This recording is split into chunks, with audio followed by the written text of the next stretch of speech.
Hello, this is the podcast from the international research platform SIMM, with reports and interviews from across the world on the role music can play in social and community programs. I am Lucas Perron. Today you will hear me interview educator and researcher Anne de Bisschop and musicians Matthias Lager and André de Quadros. I will be discussing with them about the role musicians can play in social and community music programs, what they expect from participating as trainers in such projects, and what their needs are in terms of training and accompaniment. You will be able to find out more about their work by clicking on the links to their names in the short text presenting this episode online. Anne de Bisschop. She was director of Demos Flanders, the network of socio-artistic projects in this country. She's now a researcher and gives art pedagogy, social artistic and art teacher training at the Ghent Music Conservatory, which is part of the University College in Ghent. Is that a good description of what you're doing? You're doing yes, many more things. But I'm happy with that description, that's fine. Yes. So... in a week's time, on the 19th of January, you will be leading a session in the symposium, which has the title "Musicians in Social Music Projects," and which deals with the question and research on what motivates musicians to engage themselves in social work. You are yourself involved in an international comparative research which has been set up in close collaboration with Guildhall School in London and with Sibelius Academy in Finland and the university in Bogota. What do you hope to discuss during the panel discussion next week with those presenting their research? Well, as you said, Lucas, the session is focused, and the research I do as well, on musicians who are working in this kind of context. And what interests me actually is for the panel discussion to have communication about the different perspectives the researchers bring in about musicians working in social artistic projects, and what their beliefs are about social impact of music projects, and as well how their working methods, for example. What are their working methods, and maybe there's a relation as well between their beliefs about the impact of music and how they actually work. I mean musically, because we know a lot of research has been done about the social impact itself or social results, but we know actually very little about the perspective of the musician, how they work, what kind of artistic methods do they use, what kind of pedagogical methods for creativity are applicable, and so on. So I'm interested in opening up this discussion with the different researchers who are doing research in this area. Also, in terms of the needs that musicians who are in this practice have in terms of their training and accompaniment? Yes, I know from my own experience being a teacher in the educational master in the conservatory, we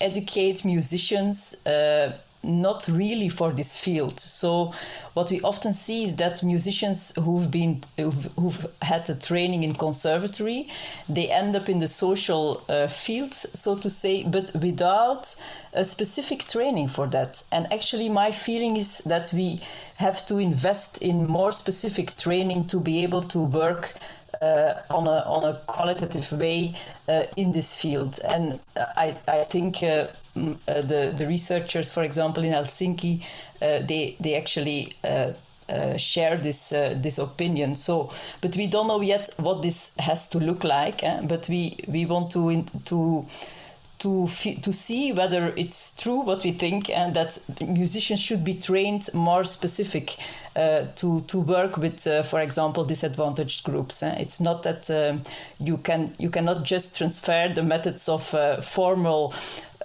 music training when you work in these kind of informal situations, for example. Artists in general, but musicians specifically, are, I feel, more and more interested to engage themselves in social projects, no? Yes, I think so too, and I have the feeling that this is certainly the case for young musicians. For example, in the conservatory, this is a totally new field.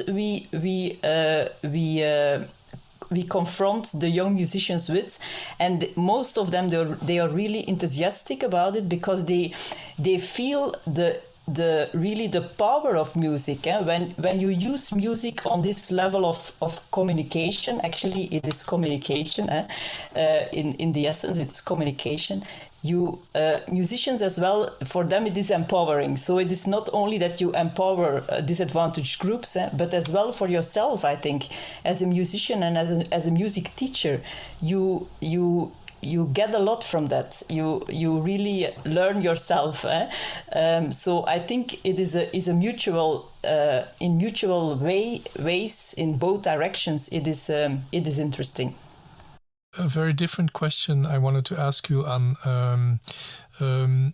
You've been very active within the SIMM platform in accompanying the seminars that we organize yearly, and the 4-day seminars for young researchers, in which they are a small group of researchers share their experiences, their research experiences and methodology, and not only their success stories, but also the problems that they encounter and so on.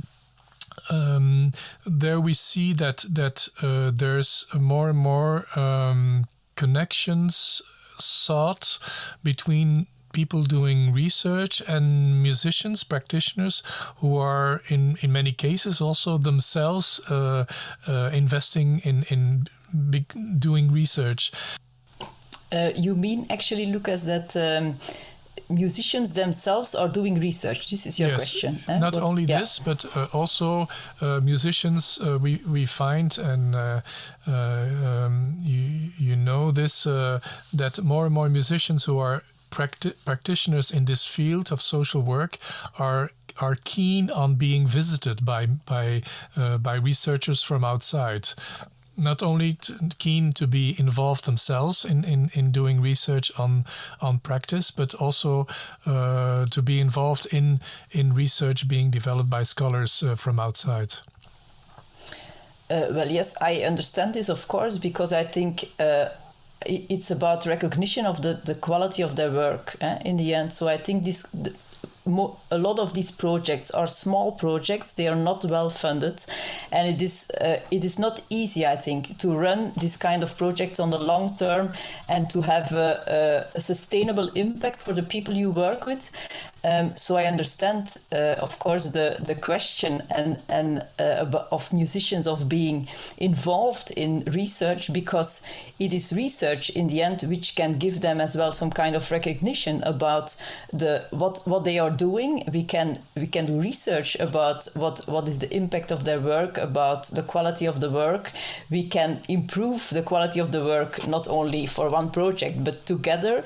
So I think it's totally, I think, an interest in becoming better in what you're doing, in having recognition for the work that you're doing, and as well, I think what's an important aspect is that the people who are doing this kind of projects, they feel recognized as well in the sense of having a network. So I think an important aspect of SIMM in general, but as well the SIMM seminars, is that you meet people who are interested in the same work, and they are having the same struggles, the same difficulties, and you become better in your own project if you can share these with peers.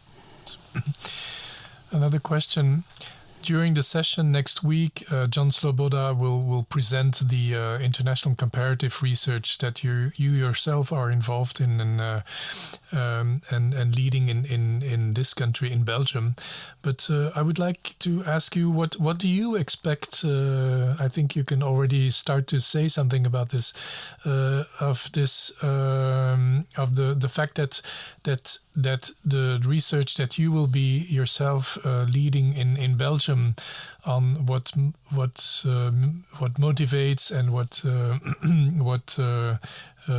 are the experiences of musicians in this work, in comparison, in the context of this comparative research. What do you expect from learn from the experiences that will be shared from Colombia, Finland, UK with you? Well, we are only in the beginning, I think, of the research, so we still have a long trajectory to go.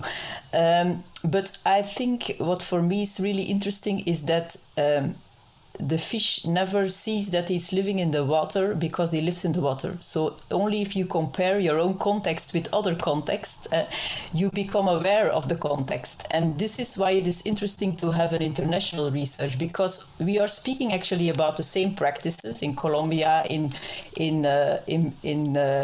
England and in Belgium and in Finland, but the context is totally different. And this has a huge impact, I think, on the discourse of the field, and as well probably on the practice itself. So I think we will become more aware of our different contexts, and in this sense as well, it gives you an intelligence about the practice and how to improve the practical field. Actually, yeah. In social and community music projects, often the people participating in these projects come from very different backgrounds. And does that have an impact on the music being played? Do you know? Do you think of examples that you know? I know that, for example, the people in Ostend and the Ostend Street Orchestra, and they've been discussing this and are keen even to have research being developed on this, really on not the methodology of how to bring in music but on the music itself, and what is the music about? Is it a blend of different styles, and what are we ending up with then in such projects in terms of the music?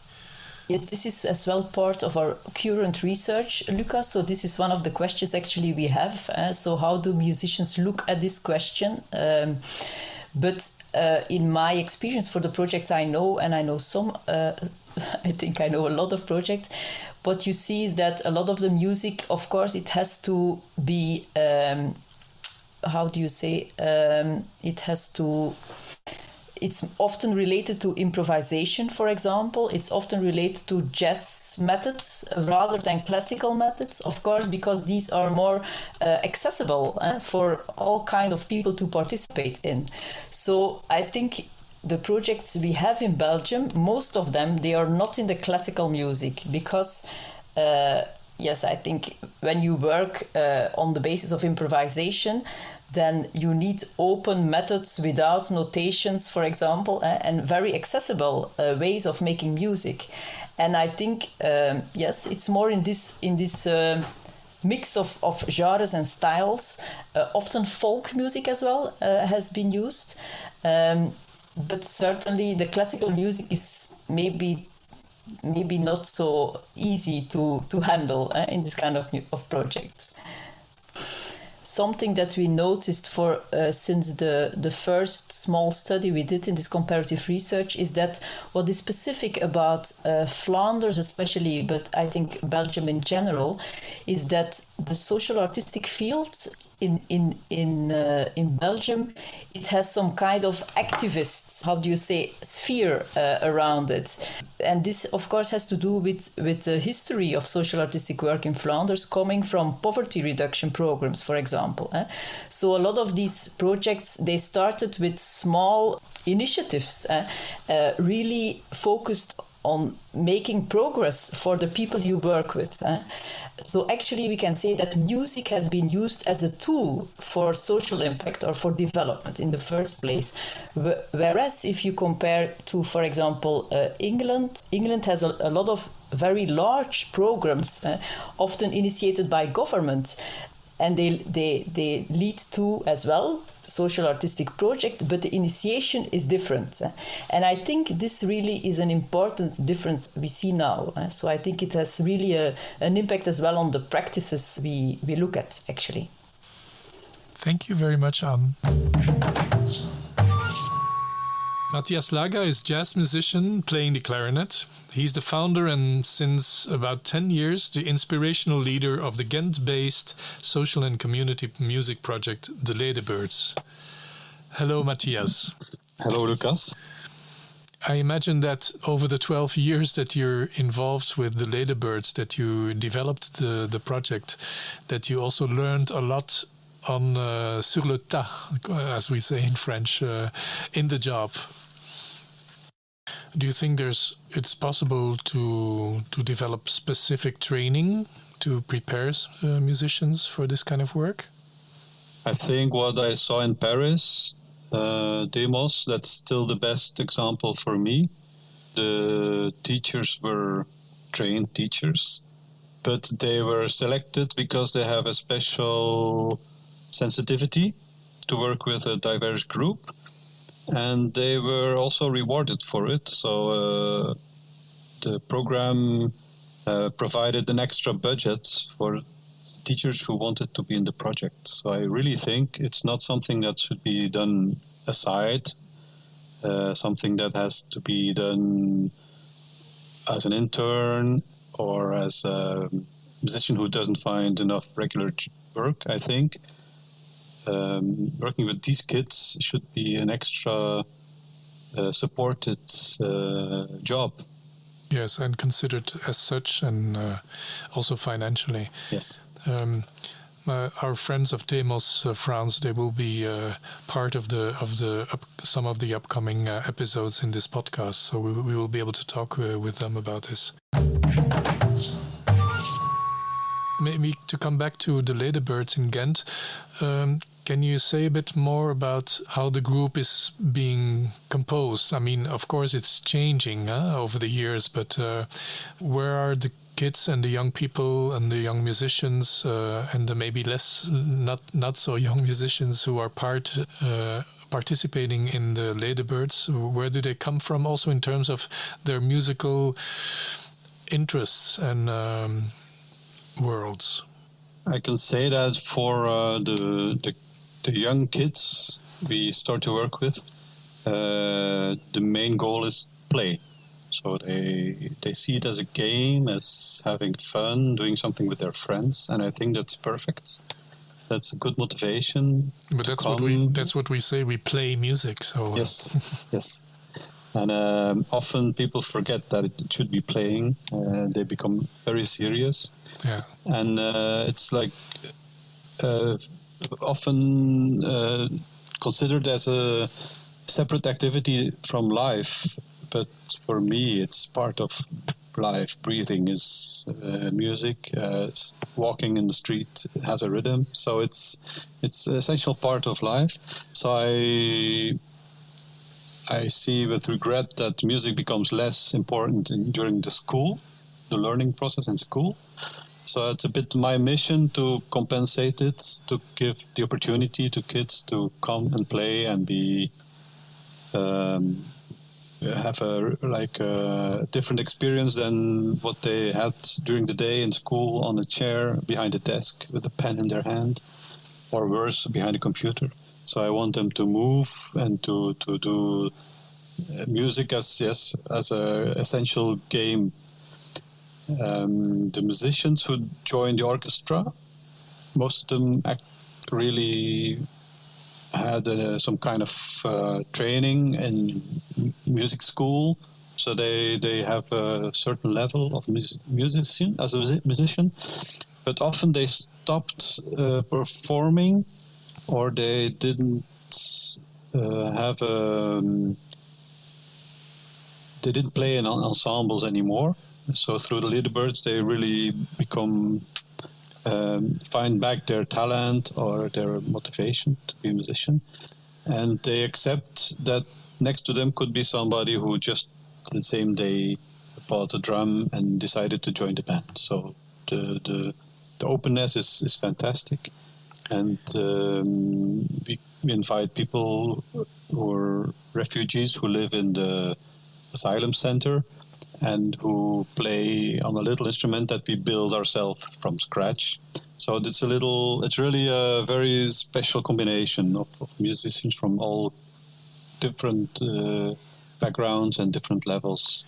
It's a lot of work also, no, to bring together these different types of music from these different backgrounds, no? And the musical work I don't consider as work. The social part of it is very hard. So to get in touch with them and to make sure they arrive or find somebody to go look for them, and it happened often that during rehearsal I get a message from somebody who doesn't find the address. I have to tell the band, continue this song, and I have to jump on my bike and I have to find a musician in the street. And but that's what I really keep on doing. I'm really like obsessed with that. If somebody's left their home with their instrument or with the songs they want to share with us, I will do anything to get them to I don't want them to get lost in the street. So what you need in this work is some degree of obsession. Absolutely, yes. Thank you so much, Matthias. And at the end of the next week's symposium session, we will hear and see a few minutes of the Leaderbirds. Yeah, because we only have a few minutes, we'll try to incorporate the part of the band and also kids playing, and then also the instruments we made in our atelier. So we're really working hard to show in a few minutes different elements of our projects. Great. Thanks, Matthias. André de Quadros is a conductor, ethnomusicologist, music educator, writer, and human rights activist. He has been active in very different contexts and countries. He has a lot of experience working in music projects in prisons in the US. That's a mouthful, André. Is that a good presentation of what you stand for, what you do? Oh yes, I think it's probably it's kind of interesting because my work stretches a number of different areas of impact, multiple geographies. I've worked in more than 40 countries, and also numerous settings, from victims of sexual violence and victims of torture and trauma, people in psychosocial rehabilitation, as well as professional ensembles and with different kinds of repertoires. Also, it's about the European and Western classical canon, but also more specific repertoires like Islamic music and so forth. So it's very difficult for me to kind of put myself into a few sentences, but I suppose that you describe me as well as one can. As summarized as possible. Maybe you could tell us why you're doing these types of social and community projects. When did you feel the need to do that? And what's the impact of this work on your work as a musician? Yes, it's easy for me to talk about a trajectory. I mean, I'm a Latino Asian person of color, and so it's kind of interesting for me to, of course, first of all, to talk about the fact that I don't even have my own personal history, because our original Hindu names were taken away from us, Western colonization and Christianity. And so I was already born with a complex history, born in the Indian subcontinent from migrant parents, and I grew up in the Western classical canon, and side by side with with a very large sonic soundscape in India. But I started playing the violin, I started conducting, and then when I was in college in India, I got introduced to the work of Paulo Freire, the Pedagogy of the Press, which is actually it was very, very strong in India at that time in the early 1970s. And so side by side with my involvement in Western classical music, I asked myself the question of how relevant it was for what one sees, for what I saw as the economic degradation and the colonization and imperialism that had harmed the fabric of Indian society. And so when I went to Australia after my college degree, and I started to work as a music educator, and also my aspiration to be a great orchestral conductor, and of course, I wanted to be that. That was my dream, really, and I started to cultivate that dream at the same time as doing community music projects that started to bring families together, to take music to far-flung hamlets and villages. Were you involved in such projects at an early stage of your musical career? Yes, so I guess I was doing three things at the same time. One was I was teaching in schools, teaching in primary, secondary schools in Australia. I was also doing these community projects, very, very grassroots community projects, and at the same time nurturing my career as a conductor. So my career as a conductor led me to conducting orchestras in Europe, for example, the Moscow Symphony Orchestra and professional ensembles and choirs and so on, and also in Australia, and at the same time doing this other kind of thing. So I had these three kind of prongs: the conducting, and the music education, and then the community music. So these were very prominent for me. And then I came to the United States almost 20 years ago, and when I came here, I was struck by the extreme inequities and injustices. It wasn't a surprise for me, but it was emphasized for me. And so I thought, what could I do as a musician to do something that might be an area of neglect? And that took me to part of Boston where I'm a professor, to a part of Boston that had been completely neglected by our profession of music education and so forth. And that was a prison.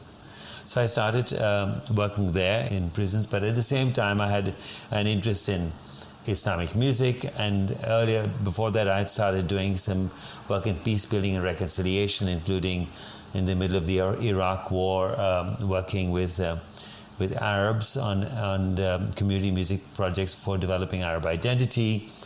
And I started working in public health, which was specifically looking at and finding ways that music might be, and community music, community arts might be a way of mobilizing communities for health outcomes. So my work really started to stretch into various different kinds of areas. And so I feel there's a very strong kinship with you, Lucas, and with SIMM, because you're talking about social impact, but in fact, all music making has social impact. The problem is that the social impact very often is to perpetuate existing power paradigms and existing power relationships in society, and perpetuate inequities and reinforce racism and so forth. So it's the social impact that, in fact, that draws me to you, Lucas, and to SIMM, is the way in which we think about social impact as being a force for social change and for drawing attention to injustice and inequity and so forth. So, Andre, I would like to ask you the question, what do you think musicians like yourselves and others who are engaged in these kind of social community projects, music projects, what do they need in terms of their talents? And what did you have to learn also throughout the years to be able to do this work well? I think it's a big question. So I think I would answer it in four ways. I mean, to highlight four aspects. I think we need for people to go in and do this kind of work to frame it in terms of skills, knowledge, values, and attitudes. And I think that they are all different, because somebody with the right values and attitudes, right human values and so on, attitudes, may not necessarily have the skills, and one needs to have knowledge as well. And so I do think it's not to be taken for granted. I always say this, because I've had a long life. I had my birthday yesterday, and so I've made many more mistakes than a lot of people who are younger than I am. So I want to emphasize, for example, when I started working with people who were profoundly mentally ill, and they'd all had shock treatment, I realized that so many of the ways in which I had been thinking about working with them that I had brought from other contexts simply didn't work, because I didn't have enough knowledge and skills to work with people who were profoundly mentally ill. Yeah, so I understand. I don't think it's a matter of saying, well, yes, I'm a music educator, I'll read a few things, and then I'll go and work in a prison, I'll go and work with refugees. And I think you ask a very, very important question. Yeah, you can't answer in a general way at all. But I will give you one short answer. A few years ago, with the Erik Erikson International Choral Center in Stockholm, in Sweden, we recognizing that people who are choral conductors want to do this kind of work, social impact work, socially conscious work, and creative work, more musicians want to. Yeah, all musicians have not been educated, have not had the educational opportunities for it. So we started a project called Conducting 21C, Musical Leadership for a New Century. And this attracted conductors and musical leaders from all over the world. We offered it in Stockholm for many summers. We offered it at Yale University, and this is a really important way in which people say, yes, now I can see what I need to know, to understand, to do, and giving them some springboards for future direction and future work. Each project is different because also the participants are coming from different worlds, and yes. Yes, there are no formulas. Yeah. Thank you so much, André. Today's episode of the SIMM-podcast first welcomed Anne Bishop. She will be chairing the symposium session of 19th of January, which will deal with what motivates musicians to be active as practitioners in social and community music programs. Then we also heard about some of the ideas and experiences of musicians working in this field, clarinetist Matthias Laga and conductor André de Quadros. SIMM is the initiative of scholars and practitioners from 7 different countries and 4 different continents who felt the growing need to find ways to bring together people interested in developing research on the possible role music can play in social and community music programs. If you want to find out more about what SIMM is working on, you can go to our website, which is SIMM-platform.eu. And during the podcast's episodes, you will surely find out much more. Sound engineer and co-editor of this episode of the SIMM-podcast is musician Mariusz Radwanski. Please visit our website at SIMM-platform.eu.